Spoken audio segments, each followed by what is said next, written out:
Today is the day that I say I'm sorry.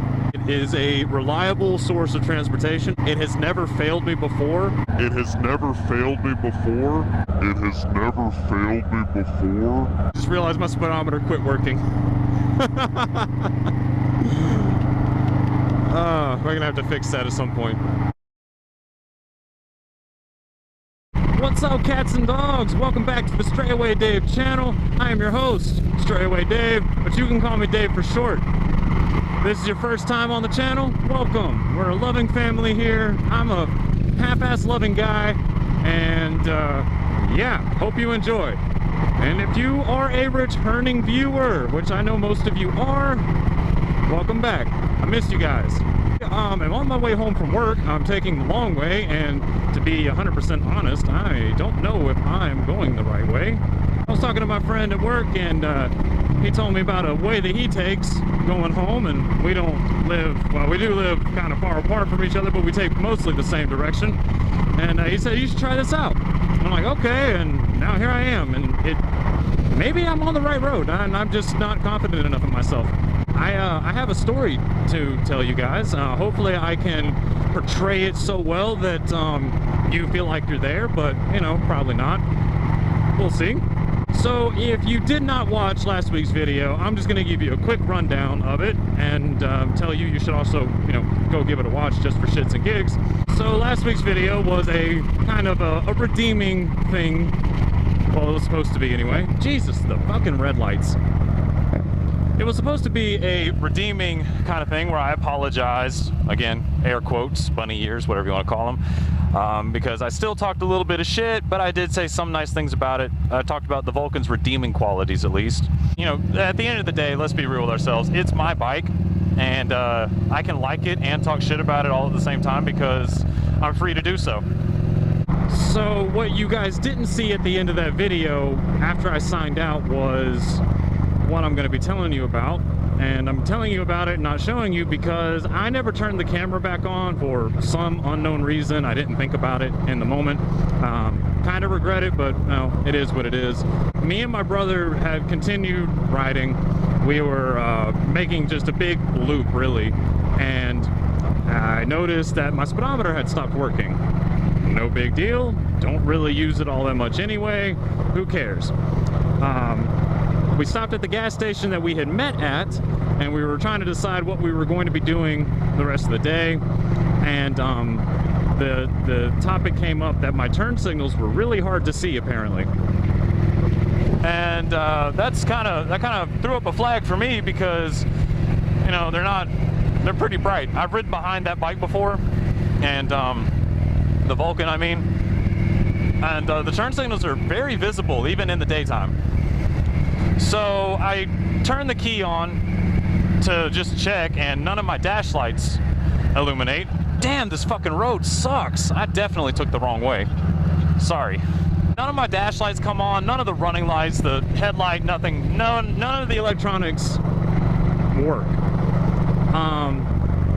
I then decide to try to start the bike, and wouldn't you know, I hit this button and nothing happens. Not even a click, not even an attempt to crank up. I know what you're thinking. Dave, your fucking battery's dead, dude. You just need to get a new battery. And I would 100% agree with you on that, except for one eensy-beensy tiny little thing. It has a brand new battery in it. So we push the bike out of the way, and we're sitting there. I'm trying to take the seat off and the little side panels and everything so I can, you know, maybe get to the battery. Maybe it just like something came unplugged or unhooked. I didn't have the terminal tightened down all the way. I don't know. I'm trying to figure something out. And that's as I'm looking at it, nope, everything's kind of put together right. It just it won't start. So maybe there's a short. I don't know. It's just at this point it's a mystery, and we're for all intents and purposes we're broke down. We're broke down in like the best fucking place to be broke down at because we're not too far from my house, but still, being broke down is never a fun experience. Fast forward maybe 15 minutes, maybe not even that, I hear the sound of pure American power pulling up into the gas station parking lot, And the way I'm talking, I bet you know, it was a hell yeah, brother, Harley Sportster 1200. And before you say it, Sportsters are not girl bikes. I mean, maybe they are, but it wasn't a girl riding it, it was a man named Josh. Josh gets off of his bike and he looks me dead in the eye and says, "Y'all need help?" At first I turned him down, not wanting to burden a stranger with my problems.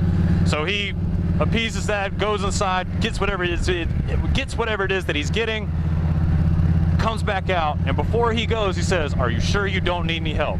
And I was like, "Man, I think my battery's dead, or my stator's burned out or something." And he was like, "I got you. I got a jump box back at my house. I don't live too far away. Let me go get it." So he gets back on his bike, he leaves, comes back with the jump box. By this time, I've got the battery kind of put back together and everything. We hook the battery charger up to it. It charges the battery, bike cranks up and runs like a champ for about 5 minutes. And then it dies. We put the pieces back together on the bike, hook the jump box back up, charge the bike up, get it cranked, and as he's putting his jump box away and Jacob's putting his helmet on, Jacob says, "Dude, just go home, I will meet you there." And I'm like, you know what, fair enough, let's do this. So I haul ass. The bike is running, while it's running, the fueling must be fucking jacked up, dude, because I mean, it is like every time on D-cell, it is just backfiring like nobody's business. Hey, that's nice. So every time on D-cell, the bike is backfiring like crazy, like way more than usual. And it sounds like a fucking 50 cal trying to shoot a plane out of the sky going,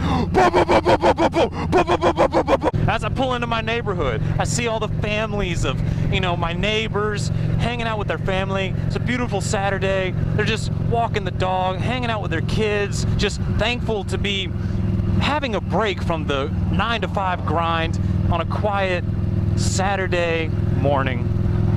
Happy to be alive, happy to be existing. And then here comes Dave being a delinquent with all that backfire on that Kawasaki Vulcan going,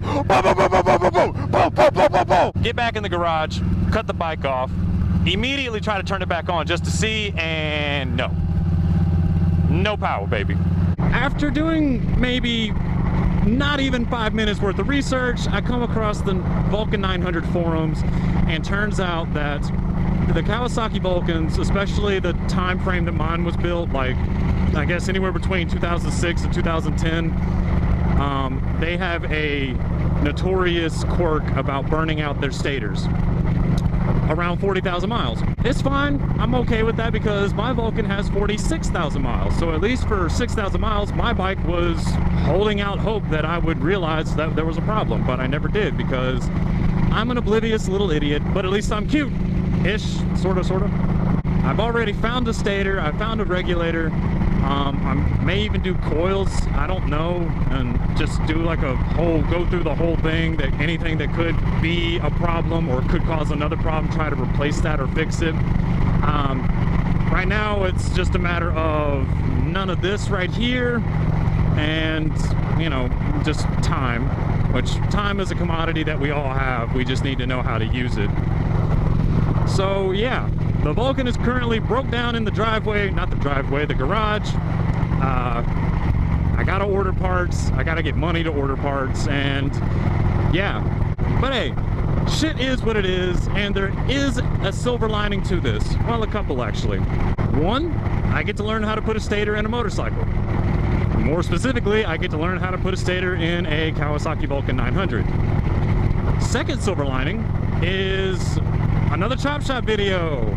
Most likely anyway, because I'm definitely going to want to record this just so I can show you guys my experience in doing it and everything else that comes along with me working on shit. You know, the